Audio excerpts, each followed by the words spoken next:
नमस्कार, प्रभा साक्षी news network और आप सभी का स्वागत है।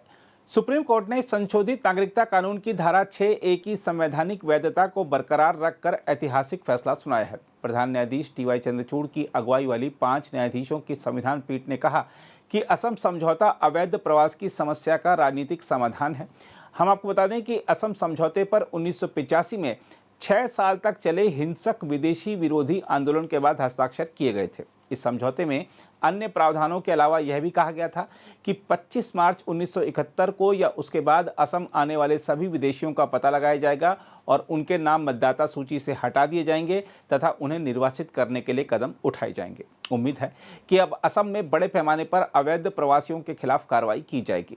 देखा जाए तो शीर्ष अदालत का फैसला असम के लोगों द्वारा बड़े पैमाने पर अवैध प्रवासियों के बारे में महसूस की जा रही शिकायतों पर मुहर है।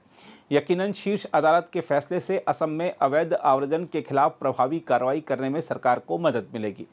बहरहाल, आइए उच्चतम न्यायालय के वरिष्ठ अधिवक्ता और भारत के PIL मैन के रूप में विख्यात अश्विनी उपाध्याय से अदालत के इस फैसले के निहितार्थ को समझते हैं। सुप्रीम कोर्ट की 5 जजों की बेंच ने सिटीजनशिप एक्ट के धारा 6A के मामले में अपना महत्वपूर्ण फैसला दे दिया है। सुप्रीम कोर्ट ने यह कहा है कि असम में 25 मार्च 71 तक जो लोग आ चुके हैं वो वहाँ के नागरिक बन सकते हैं अगर वो वहाँ की टर्म्स कंडीशन पूरा करते हैं सिटीजनशिप एक्ट की तो।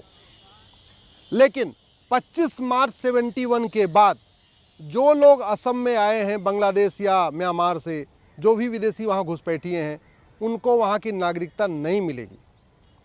यह इसलिए महत्वपूर्ण है कि बहुत सारी और याचिकाएं सुप्रीम कोर्ट में हैं और वो ठंडे बस्ते में पड़ी हुई हैं क्योंकि ये क्लैरिटी नहीं आ रही थी कि कट ऑफ डेट क्या होगी। वैसे भारत के बाकी राज्यों में कट ऑफ डेट 1948 है कि जब देश का विभाजन हुआ उसके बाद थोड़ा टाइम दिया गया और फिर ये हुआ कि नहीं, 1948 के बाद जो लोग भारत में हैं, आ रहे हैं बाहर से, उनको अप्लाई करना पड़ेगा अपने सिटीजनशिप के लिए। असम में ये डेट पहले 1976 हुई, 66 हुई और 66 के बाद वहाँ पे राजीव गांधी की सरकार ने सेक्शन 6A जोड़ के उस कट ऑफ डेट को 71 कर दिया था।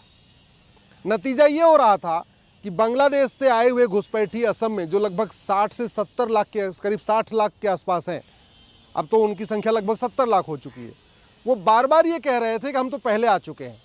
लेकिन अब माननीय सुप्रीम कोर्ट ने ये भी कहा है कि अब ये सरकार के पास अधिकार है कि वो उनको डिटेक्ट करे, उनको डिटेन करे, उनको डिपोर्ट करे।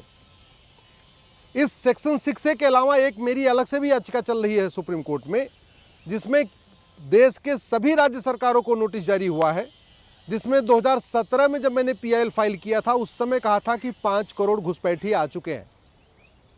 अब उनकी संख्या लगभग 5.5 करोड़ हो चुकी पूरे देश में। और इन घुसपैठियों को आइडेंटिफाई किया जाए, इनको डिटेन किया जाए, इनको डिपोर्ट किया जाए। लेकिन वो मामला आगे अभी तक नहीं बढ़ पा रहा था क्योंकि ये सेक्शन 6A वाला मामला अटका हुआ था।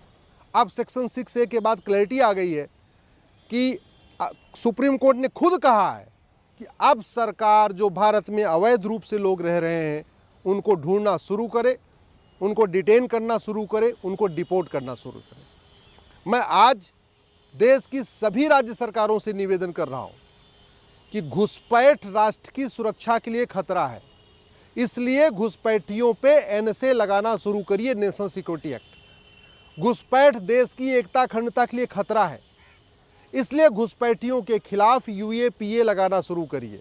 और केवल घुसपैठियों को नहीं, उनके मददगारों के खिलाफ भी NSA लगाइए। घुसपैठियों और उनके मददगारों के खिलाफ UAPA लगाइए। घुसपैठ अपने आप में बहुत बड़ा देशद्रोह है। भारत की डेमोग्राफी बदलने के लिए ही प्लान्ड वे में बांग्लादेशी और रोहिंग्याओं को यहाँ बसाया जा रहा है। ऐसे ऐसे पॉकेट में बसाया जा रहा है जहाँ हिंदू बहुसंख्यक हुआ करते थे। बांग्लादेशी रोहिंग्या को ले आके उत्तराखंड में बसाया जा रहा है, हिमाचल में बसाया जा रहा है जहाँ 100% हिंदू हुआ करते थे। तो घुसपैठियों और उनके मददगारों के खिलाफ NSA UAPA के अलावा देशद्रोह की धारा लगाइए, वेजिंग वॉर की धारा लगाइए, गैंगस्टर एक्ट लगाइए। घुसपैठियों और उनके मददगारों की 100% प्रॉपर्टी जब्त करना शुरू करिए।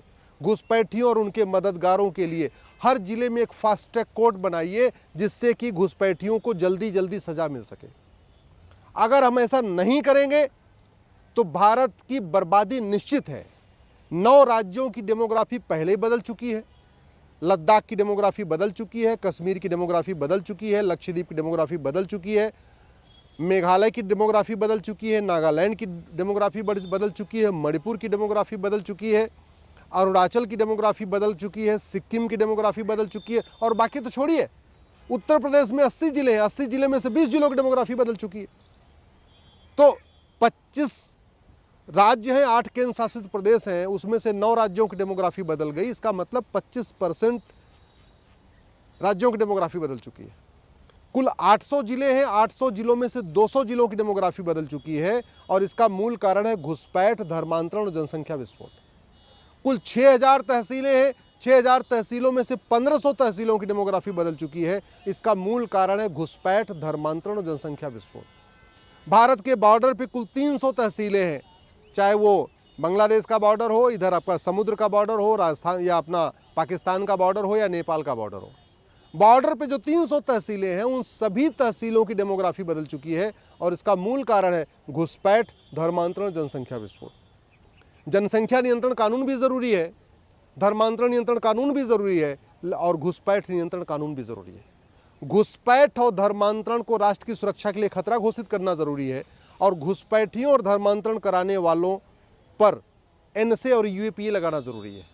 घुसपैठियों और धर्मांतरण कराने वाले मिशनरी और जिहादियों के खिलाफ देशद्रोह की धारा लगाना ज़रूरी है, वेजिंग वॉर लगाना ज़रूरी है, उनकी 100% प्रॉपर्टी जब्त करना ज़रूरी है, और घुसपैठ और देश और धर्मांतरण का मुकदमा 1 साल के अंदर डिसाइड हो, इसके लिए हर जिले में स्पेशल कोर्ट बनाना ज़रूरी है। अगर ऐसा नहीं करेंगे, अराजकता फैलेगी, मजहबी उन्माद फैलेगा, हत्या और बलात्कार के केसेस बढ़ेंगे जिस तरीके से बढ़ते जा रहे, और वैसे भी ये राष्ट्र की सुरक्षा के लिए भी खतरा है, देश की एकता अखंडता के लिए भी खतरा है, हर तरीके से खतरा है। अब जबकि सुप्रीम कोर्ट की 5 जजों की बेंच ने कह दिया कि असम के मामले में जो कट ऑफ डेट है वो 25 मार्च 71 है, तो भैया कंफर्म हो गया कि 25 मार्च 71 के बाद जितने भी आए असम में, उनको पकड़िए, उनको बाहर निकालिए। बाकी देशों में, भारत के बाकी राज्यों में वो 71 डेट नहीं है। भारत के बाकी राज्यों में जो कट ऑफ डेट है वो 48 है, यानी 48 के बाद जो भी आया हुआ है बाकी राज्यों में, उन सबको पकड़ के निकालना ज़रूरी है। मैं माननीय सुप्रीम कोर्ट को धन्यवाद दूंगा जिन्होंने स्पेशली कहा है कि अब आप घुसपैठियों के खिलाफ इफेक्टिव एक्शन करिए, प्रभावी कार्य करिए, और प्रभावी कार्य यही है कि घुसपैठियों में खौफ पैदा किया जाए। घुसपैठियों में खौफ तभी पैदा होगा जब हर जिले में एक स्पेशल कोर्ट होगी और 1 साल के अंदर मुकदमा डिसाइड करेगी। घुसपैठियों में खौफ तभी पैदा होगा जब घुसपैठियों और उनके मददगारों की 100% प्रॉपर्टी जब्त होगी, नागरिकता खत्म होगी, आजीवन कारावास होगा। घुसपैठियों में खौफ तभी पैदा होगा, कठोर दंड तभी मिलेगा जब घुसपैठियों और उनके मददगारों के खिलाफ एनएसए लगेगा, यूएपीए लगेगा, देशद्रोह की धारा लगी, वेजिंग वॉर लगेगा, और गैंगस्टर एक्ट लगेगा। आज की डेट में उनके मददगारों के खिलाफ इसलिए ज़रूरी है क्योंकि घुसपैठिए बॉर्डर पे 2-2 हज़ार रुपये दे के आ रहे हैं, अंदर आ रहे हैं, कॉमन सर्विस सेंटर पे दलाल उनका 2000 रुपये में आधार बनवा दे रहा है। जब 2000 में आधार बन जाता है घुसपैठिए का, वो एक डॉक्यूमेंट लेके जाता है, दूसरे दलाल को पकड़ता है, राशन कार्ड बनवा लेता है 2000 रुपये में।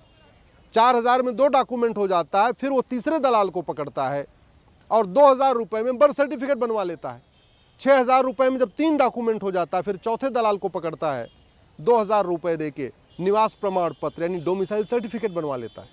और जब 4 डॉक्यूमेंट हो जाता है, उसके बाद दलाल को पकड़ता है, वोटर आईडी में नाम जुड़वा लेता है, ड्राइविंग लाइसेंस बनवा लेता है, बैंक में खाता खुलवा लेता है। तो 10 से 15 हज़ार रुपये घुसपैठियों पे खर्च होता है, और 10 से 15 हज़ार रुपये में फर्जी डॉक्यूमेंट के सहारे वो भारत के नागरिक बन जाएंगे। तो ये फर्जीवाड़ा तभी रुकेगा जब फर्जी डॉक्यूमेंट बनाना गंभीर अपराध होगा। आज की डेट में न घुसपैठ के खिलाफ कठोर कानून, न फर्जी आधार बनाना गंभीर अपराध, न फर्जी राशन कार्ड बनाना गंभीर अपराध, न फर्जी वोटर आईडी बनाना गंभीर अपराध, न फर्जी बर्थ सर्टिफिकेट बनाना गंभीर अपराध, न फर्जी निवास प्रमाण पत्र बनवाना गंभीर अपराध। कुछ गंभीर अपराध है ही नहीं है। तो जो ये सरकारी बाबू हैं, ये 2-2 हज़ार रुपये में डॉक्यूमेंट बनवाए जाते हैं क्योंकि आज तक उनको सजा ही नहीं मिली, उनके अंदर भी कानून का खौफ नहीं है। तो सरकारी बाबुओं में खौफ पैदा हो कानून का, घुसपैठियों में कानून का खौफ हो, घुसपैठियों के मददगारों में कानून का खौफ हो, ये जो दलाल हैं भारत में जगह जगह उनकी मदद करते हैं उनमें कानून का खौफ हो, और पार्षद और प्रधान जो उनकी जगह जगह झुग्गियां बनवा रहे, उनमें कानून का खौफ हो। उनमें कानून का खौफ तब होगा जब अवैध निर्माण के खिलाफ कठोर कानून होगा। अल्टीमेटली वहाँ से घुसपैठियों को बस में भर के निकालते हैं और यहाँ लाते हैं, कहीं उनको गुजरात लेके पहुँचा देते हैं, कहीं हरियाणा पहुँचा देते हैं, कहीं हिमाचल, कहीं उत्तराखंड पहुँचा देते हैं, और हाईवे के किनारे उनकी झुग्गी बन जाती है, रेलवे लाइन किनारे उनकी झुग्गी बन जाती है, सड़क के किनारे उनकी झुग्गी बन जाती है, पार्क के किनारे उनकी झुग्गी बन जा रही है, एयरपोर्ट के किनारे उनकी झुग्गी बन रही है, बंदरगाह के किनारे उनकी झुग्गी बन रही है, मिलिट्री का जहाँ एरिया वहाँ झुग्गी बन रही है। क्यों बन रही है? क्योंकि भारत में अवैध निर्माण कराना गंभीर अपराध नहीं है। तो जब तक कानून नहीं बदलेगा तब तक घुसपैठ रोकना मुश्किल है। इसलिए मैं सरकार से निवेदन कर रहा हूँ, कठोर कानून बनाइए और घुसपैठियों को निकालने के लिए प्रभावी कदम उठाइए। अगर आप भी लेना चाहते हैं देश दुनिया की तमाम जानकारी तो आज ही सब्सक्राइब करें हमारे चैनल को। साथ ही नीचे दिए बेल आइकन को जरूर दबाएं ताकि हर अपडेट आप तक पहुंच सके।